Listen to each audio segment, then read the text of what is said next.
वाल्मिक कराड जामिनावर सुटणार अशा संवादाची एक ऑडिओ क्लिप व्हायरल झाली आणि त्यानंतर मनोज जरांगे आक्रमक झाले। वाल्मिक कराड सुटेल त्या दिवशी महाराष्ट्रात चाकही फिरणार नाही असा थेट इशारा जरांगेंनी सरकारला दिला। संतोष देशमुख हत्या प्रकरणामध्ये धनंजय मुंडे यांना सह आरोपी करा ही मागणी देखील जरांगेंनी केली आहे। संतोष देशमुख हत्या प्रकरणातला मुख्य आरोपी वाल्मिक कराड लवकरच सुटणार अशी ऑडिओ क्लिप व्हायरल झाली होती। त्यावरूनही जरांगेंनी सरकारला इशारा दिलाय।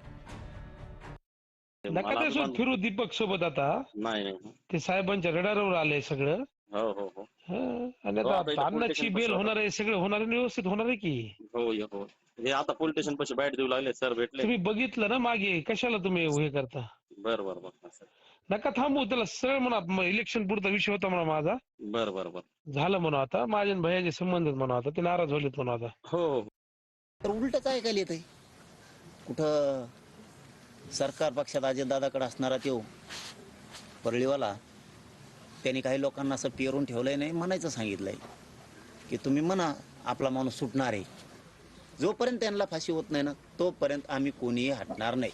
राज्यातला सगळा मराठा ज्या दिवशी या मस्साजोग गावातून देशमुख कुटुंबाकडून हाक येईल त्या दिवशी तुम्हाला राज्यात चाक सुद्धा फिरलेलं दिसणार नाही।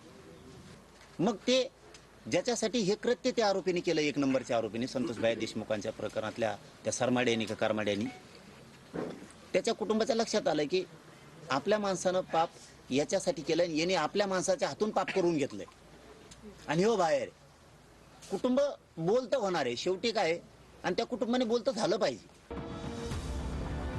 संतोष देशमुख हत्या प्रकरणात धनंजय मुंडेंना सह आरोपी करण्याची मागणी जरांगे पाटलांनी केली। संतोष देशमुख यांच्या पहिल्या पुण्यस्मरणानिमित्तानं जरांगे मस्साजोगला गेले होते। मस्साजोगमध्ये जाऊन त्यांनी संतोष देशमुखांना आदरांजली वाहत धनंजय मुंडेंवर निशाणा साधला।